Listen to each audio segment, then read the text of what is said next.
So the next concept is vector resolution. Vector resolution पढ़ते पहले किस तरह से होता है, उसके बाद में I'll be teaching you parallelogram law of vector addition, कैसे vector addition का दूसरा मेथड चलता है. लेकिन before we start with that, हमें ये vector resolution बहुत अच्छे से आना चाहिए. तो बहुत बार पूरे फिजिक्स में बार तुम ये वेक्टर रिजोल्यूशन करने वाले हो. कम ऑन, ये वेक्टर रिजोल्यूशन का कांसेप्ट बहुत इजी है, लेकिन ये तुम्हें इतना थरो होना चाहिए कि जैसे वेक्टर देखा उसको रिजॉल्व करने तुम्हें आना चाहिए. Come on, you need to understand this vector resolution. ठीक है, सुनो ध्यान से. अभी हमने ये x और y प्लेन xy प्लेन देखा. xy प्लेन में this is x axis, this is y axis. ठीक है, xy प्लेन के अंदर में कभी भी कोई vector, if it is not along x axis and if it is not along y axis, तो कभी भी कोई वेक्टर x y प्लेन में है बट वो along x axis नहीं होना चाहिए और along y axis नहीं होना चाहिए, तब हम उसको रिजॉल्व करते हैं. What is the need of resolution तुम्हें थोड़ी देर में समझेगा, मैं अभी थोड़ी देर में बताऊंगा तुम्हें. लेकिन लेट्स अंडरस्टैंड कि हम वेक्टर रिजोल्यूशन किस वेक्टर का करते हैं. वेक्टर रिजोल्यूशन उस वेक्टर का होता है जो x और y के प्लेन में है. समझो x y z तीनों भी हो सकते हैं, लेकिन simply I am just telling you x and y, I am just telling you about this thing. Okay, so x और y ये है, और ये वेक्टर को समझो हमने कुछ नाम दे दिया. ये है f वेक्टर, और ये f वेक्टर को हमने x और y प्लेन में बनाया. It is not along x axis, it is not along y axis. Come on, please understand this. ये f बार या ये f बार जो है उसका मैग्नीट्यूड कितना होगा बोलो. इसको लिख सकते हैं सिर्फ f भी तो लिख सकते हैं ना. f बार का magnitude can be only represented as f, हां कि ना. या तो f बार का मैग्नीट्यूड ये भी कर सकते हो, कौन, या तो ये भी चलेगा. ठीक है, अच्छा. अभी ऐसे वेक्टर को हम दो कंपोनेंट में तोड़ते हैं. What is resolution? Resolution is breaking vector into two और more components. This process makes our physics easy to understand, क्योंकि हमें हर बार x एक्सिस के अलोंग कुछ भी चीज होती है तो उसको सॉल्व करने आ जाएगा. एक वेक्टर यहाँ पे है, एक वेक्टर यहाँ पे है, तो we can subtract it easily.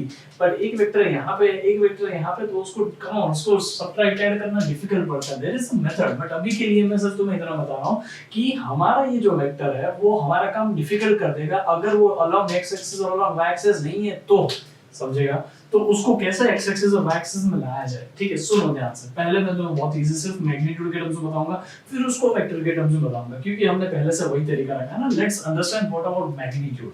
ठीक है, तो let's consider there is a vector f जिसका मैग्नीट्यूड f है. ठीक है, और ये वेक्टर अलोंग xy प्लेन में कुछ इस तरह से, वो यहां से x एक्सिस के साथ में एंगल थीटा बना रहा है. तो you will be breaking this f बार वाले वेक्टर को जिसका मैग्नीट्यूड f है into two components. लेकिन वो दो कंपोनेंट हो गए कौन से? कम ऑन, ये क्या करो, starting point which is tail of the vector को पकड़ो और इस वेक्टर को यहां से पूरा लिफ्ट करके यहां पे लेके आओ. क्या ये फर्स्ट क्वाड्रेंट में है कि नहीं? क्या ये वेक्टर फर्स्ट क्वाड्रेंट में फिट अप हो जाएगा ना? ये टेल को ओरिजिन के साथ मैच करोगे तो देखो ये वेक्टर को लेके आओ, ये फर्स्ट क्वाड्रेंट में फिट हो गया. Come on, now you have to make this x and this y. समझ रहा है कि नहीं? तो यहाँ पे ये x बन गया और यहाँ पे ये y बन गया. समझा? ये x बना और ये y बना. इस तरह से मैंने बताया. समझा कि नहीं? अभी ये जो x बना ना उसको x नहीं लिखते, लेकिन let's call it as x component of f bar, या तो ऐसे लिखता हूँ fx लिखता हूँ. fx represents x component of f vector, याद रहेगा. and this will be fy is called as fx component, y component of f bar, याद रहेगा. अभी ये f जो है it is a this vector and fx जो है वो ये वेक्टर है. लेकिन इस वेक्टर का मैग्नीट्यूड कितना होगा? ये वेक्टर का मैग्नीट्यूड होगा, सुनना ध्यान से, इस वेक्टर का मैग्नीट्यूड होगा f cos थीटा. यस, ये f, ये थीटा, ये f cos थीटा. इस तरह से हम उसको तोड़ते हैं. मैं थोड़ी देर में तुम्हें ट्रायंगल के साथ बता दूंगा, लेकिन अभी के लिए सिर्फ ये ट्रिक याद रखो, क्योंकि तुम अल्टीमेटली इसी तरह से उसको सॉल्व करना है. I'll be going into the concept, but अभी के लिए पहले इसको समझो किस तरह से होगा. ये f, तो ये f cos थीटा ये रहा. ये f इसका मैग्नीट्यूड, तो इसका मैग्नीट्यूड आ जाएगा f sin थीटा. समझ में आया किस तरह से आया? Yes, you need to understand. जहां थीटा वहां cos थीटा, जहां नहीं थीटा वहां sin थीटा. कम ऑन, कोई एक याद रखो ना, वैसे सॉल्व कर लोगे तो f, तो यहाँ पे थीटा तो ये हो गया f cos थीटा एंड ये क्या हो गया f sin थीटा। अंडरस्टूड। अच्छा एक और लेते हैं, समझो ये वेक्टर a बार है जिसका मैग्नीट्यूड a है। I am just dealing with magnitude, I am not at all dealing with उसका वेक्टर क्वांटिटी। कम ऑन, मैं उसके डायरेक्शन के साथ डील नहीं कर रहा हूं, सिर्फ मुझे उसका मैग्नीट्यूड उसका एंगल पता है, ठीक है। और वो y एक्सिस के साथ में यहाँ पे एंगल बना रहा है, समझ लो थीटा ही बना रहा है, थीटा बना रहा है। कम ऑन, तो ये a वेक्टर a बार का वेक्टर है जिसका मैग्नीट्यूड a है और वो x एक्सिस के साथ y एक्सिस के साथ में थीटा मैग्नीट्यूड बना रहा है, ठीक है, थीटा का एंगल बना रहा है। तो हम उसको कैसे तोड़ेंगे, हम उसको वापस इसको यहां से लेके लिफ्ट करके आगे again it is fitting into first coordinate, तो फर्स्ट कोऑर्डिनेट के दोनों एक्सिस बना लो।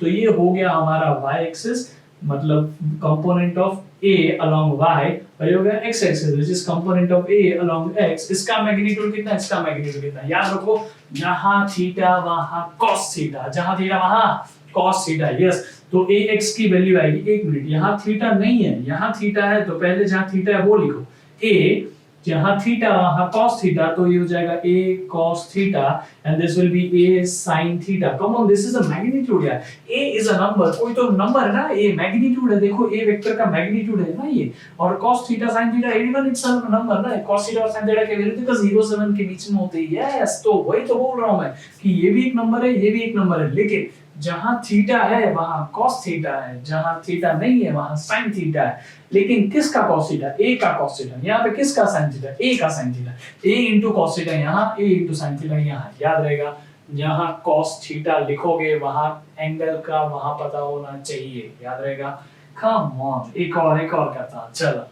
अच्छा यहाँ पे करें, देखो ये एक वेक्टर है जिसका मैग्नीट्यूड समझ लो 10 न्यूटन है। कितना है, 10 Newton. What is it, come force है ना, हाँ ये फोर्स है, ठीक है। मैं तुम्हें कुछ बता के रख रहा हूँ, sin 37 इज इक्वल टू आता है 3/5, cos 37 इक्वल्स टू आता है 4/5। इसको याद रखो। अभी मुझे बताओ इसमें हम किस तरह से करेंगे, सुनो ध्यान से।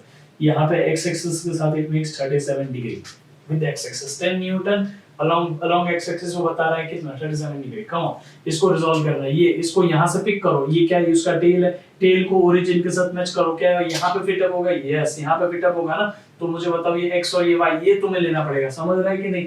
ये x हो गया और ये y हो गया, याद रहेगा।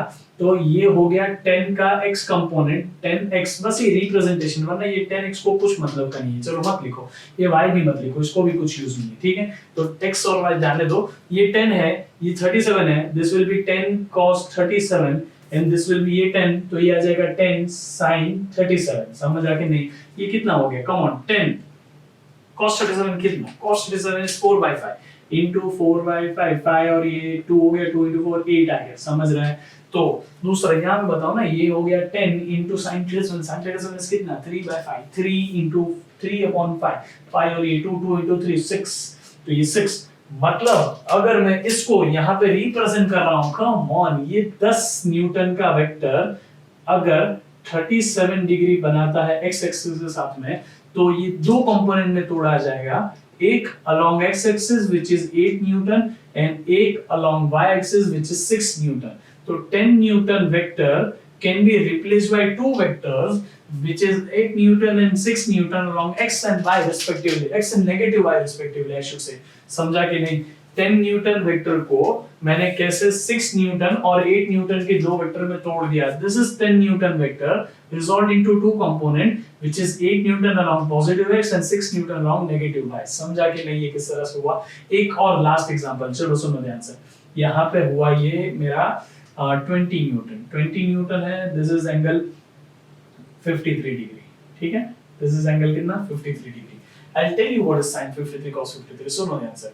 sin 53 डिग्री is sin, ये याद रखने की चीज है इसलिए मैं तुम्हें ये एंगल दे रहा हूं, बाकी तो तुम्हें ऑलरेडी तुम्हें मैथ्स में पढ़ाया गया, मैं सिर्फ तुम्हें स्पेशल एंगल दे रहा हूं। सुनो ध्यान से। sin 53 is 4/5, cos 53 is 3/5। याद रखो इसको, ये नोट कर लो इसको, तुम्हें याद रखना, कैसे भी रट्टा मारो इसको, बस ये याद होना चाहिए। कम ऑन, अभी आगे बढ़ते हैं। 20 newton vector, 20 newton force making an angle 53 degree with x axis और horizontal. Come on, you have to break this vector. देखो ये रहा ये वेक्टर, इसको तुम्हें तोड़ना है along x और along y। ये हो गया ना, ये वेक्टर को यहाँ पे लेके आओ, ये कौन से x और y में आ रहा है, फर्स्ट क्वाड्रेंट में आ रहा है, तो फर्स्ट क्वाड्रेंट बना दिया ना तुमने, यस। तो ये हो जाएगा, देखो ये 20 है, यहाँ पे 53 है, दिस विल बी 20 cos 53। क्यों ऐसा, जहां थीटा वहां cos थीटा, कहां है थीटा, यहाँ है ना थीटा, तो यहाँ पे cos थीटा है, यस। दूसरा यहाँ पे थीटा नहीं है, तो यहाँ पे क्या आएगा, sin थीटा, 20 sin 53, समझा कि नहीं। This is 20 cos 53, this is 20 sin 53। मुझे बताओ, कम ऑन, ये आ जाएगा, क्या आ जाएगा बोलो, 20 into cos 53 कितना है, cos 53 is 3/5। What is sin 53? 20 into sin 53 कितना आएगा, बोलो sin 53 कितना है, कम ऑन, ये है 4/5, ठीक है, 3/5 4/5, कम ऑन, ये सॉल्व करने आता है, इसको सॉल्व करो, this answer will comes out to be 12 and this answer comes out to be 16। ऐसे याद आ जाएगा तुम्हें, अरे होगा ना यार, ये देखना है, ये 10 था तो ये 8 था और ये 6 था, तो ये 20 है, तो ये उसका डबल हो जाएगा, और ये उसका डबल, 8 का डबल कितना हो जाएगा 16, और ये 6 का डबल कितना हो जाएगा 12। बस वही तो किया है, कुछ और नहीं है, तू इमेजिन करेगा ना, अभी थोड़ी देर में तेरे को समझेगा, सुन ध्यान से अभी, come on, I am going into much higher level. अभी ट्रिक कैसे होता है वो समझ। पहले ये 20 न्यूटन है, ठीक है, ध्यान से सुनना, ये 37 डिग्री है, ठीक है, 20 newton, this is 37 degree। Let's resolve this 20 newton into two component. कौन से कंपोनेंट, ऑब्वियसली तुम्हें अभी तो समझना चाहिए कि वो फर्स्ट क्वाड्रेंट में फिट हो रहा है, ये vector is fitting into the first quadrant, तो ये प्लस x और प्लस y बनेगा, तो ये बना लिए ना। अभी कौन से मैग्नीट्यूड के ये दो वेक्टर्स हो गए, कम ऑन, ये यहाँ पे 37 है, तो ये 20, यहाँ पे 37, तो ये आ जाएगा 20 cos 37, और यहाँ पे 37 नहीं है, यहाँ पे एंगल नहीं है ना, तो दिस इज 20 sin 37। समझ में आया कि नहीं किस तरह से हुआ, यस। तो तुम्हें इसका नंबर निकालना, चलो 20 into cos 37, cos 37 is cos 37, yes, 3/5, sorry 4/5, cos 37 is 4/5, and यहाँ पे 20 into sin 37, sin 37 is कितना, sin 37 is 3/5, yes, तो ये आ जाएगा into 3/5, कम ऑन, ये यहाँ से गया कितना 4, और बताओ 4 3 जा 12, यहाँ पे बताओ ये गया 4 से, 4 4 जा, yes, कम ऑन 16। तो वाह, ये 37 डिग्री यहाँ पे हो या 53 डिग्री यहाँ पे हो, आंसर सेम आता है, यस। देखो 20 न्यूटन, 20 न्यूटन, ये 53 डिग्री यहाँ पे बना रहा है, ये 37 डिग्री यहाँ पे बना रहा है, कैसा मिरेकल है, नहीं मिरेकल नहीं है, इट इज सिंपल मैथमेटिक्स। ये देखो ना, टोटल 90 डिग्री, 90 में से 53 निकाल दोगे तो 37 ही बचेगा ना, तो ये बताया मैंने, समझा कि नहीं। अगर मैंने ये थीटा बताया है तो ये 90 माइनस थीटा बताया है, कम ऑन यार, ये 53 बताया है तो 90 माइनस 53 है ये, which is 37, yes। तो अभी तुम्हें फाइनली ये याद रखना है और ये समझ के लेना है कि अगर यहाँ पे कोई वेक्टर है और उस वेक्टर को हम ऐसे दो कंपोनेंट में तोड़ सकते हैं, and this is vector f और यहाँ पे ये थीटा बना रहा है, तो this would be f cos theta, क्योंकि यहाँ पे थीटा है तो ये f cos थीटा, एंड यहाँ पे आ जाएगा f sin थीटा। लेकिन there is an alternative way, अगर ये थीटा है तो ये 90 माइनस थीटा भी तो है ना, तो ये 90 माइनस थीटा को समझ के बनाओगे तो यहाँ पे आ जाएगा f cos of 90 minus theta, cos of 90 minus theta इसका मान कितना होता है, sin थीटा, यस। तो f sin थीटा ही तो बन गया वो, yes yes yes yes yes, समझा।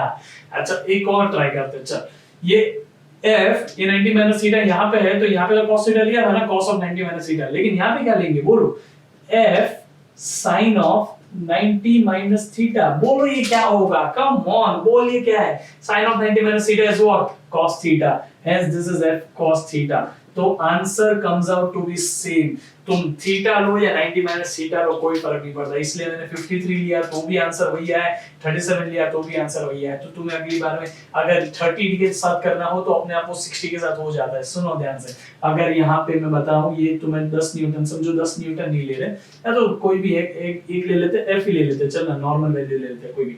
ये हो गया यहाँ पे 30 डिग्री, तो मुझे बताओ ये हो जाएगा f cos 30, यस, यहाँ पे हो जाएगा बोल f sin 30, yes very good. लेकिन जब ये f cos 30 है उसी के साथ वो f sin 60 भी है, कम ऑन यार, समझ रहे हैं कि नहीं। और ये f sin 30 है उसके साथ वो f cos 60 भी है, क्योंकि यहाँ पे ये 30 है तो ये 60 है, और ये f cos 60 और ये f sin 60, और ये दोनों का मैग्नीट्यूड और ये दोनों का मैग्नीट्यूड सेम आने वाला है यार। कम ऑन, समझ में आया कि नहीं रिजोल्यूशन कैसा हुआ? हाँ कि ना? अच्छा, ये हुआ कैसे, समझा? यस, किस तरह से ये यहाँ पे 30 लोग के यहाँ पे 60 लोग, कोई फर्क नहीं पड़ता, मतलब थीटा और 90 minus theta gives you the same result. समझ में आया? ये पार्ट इंपॉर्टेंट था, समझा कि नहीं? अच्छा, इसको थोड़ा सा सिंपल करने की कोशिश करता हूँ, सुनो ध्यान से कैसे आया ये सब कुछ। सुनो, यहाँ पे मेरे पास में एक f बार है, एक ट्राइंगल ले लिया मैंने, ये ले लिया समझो fx, और ये ले लिया fy, जिससे मैंने शुरू किया था मैं वहीं पे आया। This is fy, this is fx, ठीक है? ये fx और fy मैंने दोनों बता दिए तुम्हें। कम ऑन, यहाँ पे देखो एंगल थीटा है, यस, ये f, ये f, ये fx, ये fx, ये fy, ये fy। सुन ध्यान से, sin थीटा cos थीटा तो आता है ना सिंपली, हाँ लगाओ इधर sin theta, come on, sin theta is equal to what? fy upon f, yes, opposite upon hypo, fy upon f, क्योंकि ये sin theta will be a number, it will be a scalar quantity, तो fy upon f भी तो scalar होना चाहिए, इसलिए मैं सिर्फ मैग्नीट्यूड ले रहा हूं, मैंने डायरेक्शन नहीं लिया है। कम ऑन, डायरेक्शन को रिप्लेस तो हम कर दिए ना थीटा से, angle is giving you what? Direction, angle is giving you direction ना, हाँ। तो sin theta is equal to fy upon f, कैसे? sin theta is equal to opposite upon hypo, fy upon f, तो मुझे बताओ f को इधर ले लिया तो f sin theta is nothing but what? fy, इसीलिए तो बताया ये fy जो है वो f sin थीटा है, यस। सिमिलरली cos थीटा बनाओ, cos theta is equal to, come on, cos theta क्या आएगा सोचो? cos theta will be equal to adjacent fx upon hypo f, f इधर जाने दो, f cos theta is equal to fx, yes, fx is nothing but f cos theta, ये fx is f cos theta, fy is f sin theta।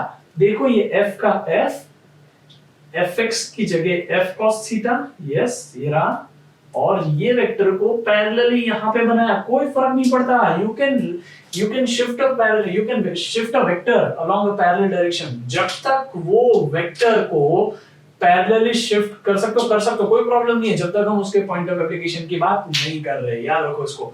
तो ये fy sin theta को मैंने यहाँ पे रिप्लेस कर दिया, समझ में आया कि नहीं? ये रहा देखो fy sin theta, yes, this is how this sin theta and cos theta जो तुमने बचपन में पढ़ा था ना, वो यूज किया हमने वेक्टर को रिजॉल्व करने के लिए, समझा कि नहीं? ये f cos theta क्यों हुआ वो समझा, क्योंकि this is theta, तो ये cos theta बना, cos theta is equal to fx upon f, तो f cos theta is equal to fx, तो fx की वैल्यू f cos theta है, ये f का f, और ये क्या है? fy sin theta, come on, fy sin theta क्या आ जाएगा? fy sin theta is nothing but this y, तो इसको यहाँ से नहीं यहाँ पे बनाओ ना, तो ये जब यहाँ पे दिखेगा ना तुम्हें तो कुछ ऐसा दिखेगा, सुनो ध्यान से, समझा कि नहीं? याद रहेगा ये कैसे आया? yes, this is how it came, याद रहेगा। और चलो एक आखिरी बात बता देता हूँ, वेक्टर फॉर्म ले ले, वेक्टर फॉर्म ले, कम ऑन, क्या ये वेक्टर फॉर्म ले लेंगे तो ये fx i कैप होगा, ये f cos theta i cap होगा, यस, ये fy j कैप होगा, क्योंकि y क्या होगा ना, fy j कैप, और ये क्या होगा? f sin theta j cap होगा, और ये क्या होगा? f बार होगा, यस, ये बार है, कम ऑन, ये कोई x का लॉन्ग है क्या? नहीं। ये y का लॉन्ग है क्या? नहीं। ये रैंडम डायरेक्शन है कोई भी जो at an angle of theta है, ना वो x का लॉन्ग है ना वो y का लॉन्ग है। सुन ध्यान से, ट्रायंगल तो लगा, क्या यहां से शुरू करेंगे? हाँ। क्या यहाँ पे खत्म करेंगे? हाँ, पता है ना ये, कम ऑन यार, ट्रायंगल तो बहुत अच्छे से करा है मैंने। ये यहाँ से शुरू कर, यहाँ पे खत्म कर, कितने रास्ते जाने के? एक ये f बार, दूसरा ये fx i cap plus fy j cap, तो बन गया ना तेरा f bar is equal to fx i cap plus fy j cap. Yes ma'am, come on, we are about to get our answer. f bar is equal to, बोल fx को क्या लिख सकते हैं? f cos theta, f cos theta i cap है कि नहीं? f cos theta i cap ना, fx i कैप नहीं लिखना तो क्या लिख सकते हैं, f cos theta i cap plus fy की जगह क्या लिख सकते हैं, fy की जगह f sin theta j cap भी तो लिख सकते हैं, plus f sin theta j cap लिखा के नहीं लिखा है, yes, and this is how this came, yes, समझा कि नहीं किस तरह से आया। एक चीज तुझे बता रहा हूं, सुन ध्यान से, क्या तुझे मैग्नीट्यूड निकालना आता है f बार का, यस, कैसे निकालते हैं बोल, f बार का magnitude is equal to under root of f square cos square theta plus f square sin square theta, so f square common, sin square theta plus cos square theta 1, तो देख answer क्या आया, f आया। इसीलिए मैंने ये f के magnitude को दो कंपोनेंट में तोड़ा था, f cos theta f sin theta, क्योंकि इन दोनों को अगर हम वेक्टर बना के रिजॉल्व वाले वेक्टर को अगर हम वेक्टर बना के ऐड कर देना तो f ही देगा, इसलिए तो बोला ये f इन दोनों के इक्वल है। समझ में आया कि नहीं, क्यों, क्योंकि ये जो वेक्टर बना ना मैंने fx i cap plus fy j cap, triangle law लगा के, ट्रायंगल लॉ है ना ये, fx i cap plus fy j cap is equal to f bar, और या तो f cos theta i cap plus f sin theta j cap is equal to f bar, ये vector का magnitude तुझे f देगा, इसलिए f को, yes, f के मैग्नीट्यूड वाले वेक्टर को तुम ये दोनों से लिख सकते हो, क्योंकि इन दोनों का रिजल्टेंट, इन दोनों का वेक्टर एडिशन ही f होता है, इसलिए ये f को तुम ये दो कंपोनेंट में लिख सकते हो, कुछ फर्क नहीं पड़ता, समझा कि नहीं। This is the way you can replace one vector into two और मोर वेक्टर, समझा, यस।